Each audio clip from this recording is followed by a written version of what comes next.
नमस्ते, मेरा नाम है डॉक्टर अपर्णा देशमुख। मैं एक साइकाइट्रिस्ट हूँ and I practice at Manovikas clinic Vashi, Navi Mumbai. आज जानेंगे what is perfectionism versus OCD. Mental health के बारे में लोगों में अवेयरनेस काफ़ी बढ़ रही है। आज की generation panic attacks, serotonin, depression, phobia जैसे टर्म्स जानती है और काफ़ी इस्तेमाल भी करती है। हमारे ओल्डर जनरेशन्स को तो शायद इन टर्म्स के बारे में कोई जानकारी ही नहीं थी, लेकिन इन टर्म्स को जानने और इनके एक्चुअल मीनिंग को समझने में बहुत फ़र्क है। बिना समझे इन टर्मिनोलॉजीज़ को लूजली यूज़ करना, जैसे कि ऐसा कोई व्यक्ति जो सफाई पसंद हो, ऑर्गेनाइज्ड हो, उसे ओसीडी है ये कहना, या जो इंसान मूडी हो उसे बाइपोलर कहना, ये गलत है। These are serious mental illnesses. जो लोग इनसे पीड़ित हैं उन्हें काफ़ी कठिनाइयों का सामना करना पड़ता है। Sometimes they even face discrimination और इन्हें ट्रीटमेंट की ज़रूरत है।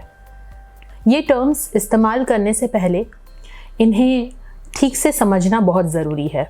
कभी कभी जब कुछ लोग ज़्यादा ऑर्गेनाइज्ड होते हैं या ज़्यादा नीटनेस फ्रीक होते हैं, अपने हाथ 2-3 बार ज़्यादा धो लेते हैं या अपना लॉक थोड़े ज़्यादा बार चेक कर लेते हैं, तो उन्हें भी लगने लगता है कि क्या उन्हें ओसीडी है। लेकिन ये विशेषताएं परफेक्शनिज्म की है। तो आइए देखते हैं कि परफेक्शनिज्म और ओसीडी में क्या अंतर है। पहला, perfectionism is a personality trait, OCD is a mental illness. Perfectionism का मतलब है खुद के लिए और दूसरों के लिए हाई स्टैंडर्ड्स एक्सपेक्ट करना, चाहे वो ऑर्गेनाइज्ड रहने में हो, सफाई में हो, पंक्चुअलिटी में हो। इन व्यक्तियों का फोकस डिटेल्स पर रहता है। एक्चुअली हम सभी में कुछ न कुछ मात्रा में ये परफेक्शनिज्म के ट्रेट्स होते ही हैं, मगर जो लोग परफेक्शनिस्ट हैं उनमें यही ट्रेट्स एम्प्लीफाइड होते हैं। सो बेसिकली परफेक्शनिज्म पर्सनालिटी का एक हिस्सा होता है और जो व्यवहार इसमें से उत्पन्न होते हैं वो उस व्यक्ति को इर्राशनल नहीं लगते। They feel that this is how it should be. On the other hand, OCD is a mental illness. OCD में व्यक्ति को एक ही विचार बार बार आता है, जिसे कहते हैं ऑब्सेशंस। इन ऑब्सेशंस की वजह से व्यक्ति को एंग्जाइटी होने लगती है, बेचैनी महसूस होती है, जिसे शांत करने के लिए वो कोई एक क्रिया बार बार दोहराते हैं, जिसे कहते हैं कंपल्शंस। मिसाल के तौर पर अगर 2 व्यक्ति हाथ धो रहे हैं, एक को है परफेक्शनिज्म और दूसरे को है ओसीडी। जो परफेक्शनिस्ट व्यक्ति है वो अपने हाथ शायद दूसरों के मुकाबले ज़्यादा समय तक धोएगा, जब तक कि उसे ये न लगे कि उसके हाथ अब साफ हैं। जबकि जिस व्यक्ति को ओसीडी है उसके हाथ बिल्कुल साफ होते हुए भी उसे ये महसूस होगा कि क्या मेरे हाथ गंदे हैं, क्या उन पे जर्म्स है, क्या उस पे डर्ट है, और ये विचार उन्हें बार बार आएगा। उन्हें पता होगा कि ये विचार इर्राशनल है, but they will not able to stop that thought, और इस थॉट की वजह से उन्हें काफ़ी एंग्जाइटी होगी। और फिर इस एंग्जाइटी को सबसाइड करने के लिए, उसे काउंटर करने के लिए ये लोग अपने हाथ को बार बार धोएंगे, बहुत ही लंबे समय तक धोएंगे। शायद उनके हाथ पर इसके कारण छाले भी पड़ जाएं।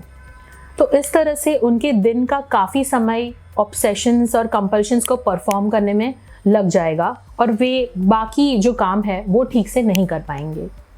दूसरा बड़ा डिफरेंस है, perfectionism can cause stress while OCD can cause dysfunction.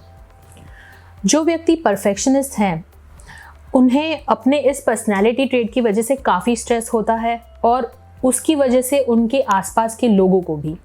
For example, अगर आपके बॉस या आपके स्पाउस परफेक्शनिस्ट हैं तो वो आपसे भी यही हाई स्टैंडर्ड्स एक्सपेक्ट करेंगे और इसकी वजह से आपको भी इसका स्ट्रेस पहुंच सकता है। But it also has a positive side. जो लोग परफेक्शनिस्ट होते हैं वो अपने काम में काफ़ी एफिशिएंट होते हैं। हाँ, उन्हें दूसरों के मुकाबले वही काम करने में ज़्यादा समय लग सकता है। एज अपोज टू दिस, जिन लोगों को ओसीडी होता है, क्योंकि वो अपने दिन का काफ़ी समय ऑब्सेशंस और कंपल्शंस में लगा देते हैं। डायग्नोसिस के लिए हम इस अवधि को पूरे दिन में 1 घंटे से ज़्यादा की मानते हैं, बट एक्चुअल में ये इससे कई ज़्यादा होता है। जैसे कुछ लोग अपने लॉक्स को चेक करने में ही दिन के 2-3 घंटे बिता देते हैं, या कुछ लोग अपनी घर के साफ़ सफाई में ही 6 से 8 घंटे लगा देते हैं। तो जाहिर है कि इससे उनकी वर्क लाइफ और उनकी सोशल लाइफ पे बहुत ज़्यादा बुरा असर होता है। OCD नाम की ये बीमारी हमारे परसेप्शन के बाहर हो सकती है, मगर जो लोग इससे पीड़ित हैं उनके लिए ये एक रियलिटी है, एक सच्चाई है। जो लोग OCD से जूझ रहे हैं उनके पेन को, उनके दर्द को हमें एक्नॉलेज करना चाहिए और उनकी स्ट्रगल्स को रिस्पेक्ट करना चाहिए। और इसलिए बहुत ज़रूरी है कि हम क्या नॉर्मल है और क्या मेंटल इलनेस है इसका फ़र्क समझें और मेंटल इलनेसेस की टर्म्स को लूजली यूज़ ना करें। So stay informed, seek help, and together let's stop the stigma. Thank you.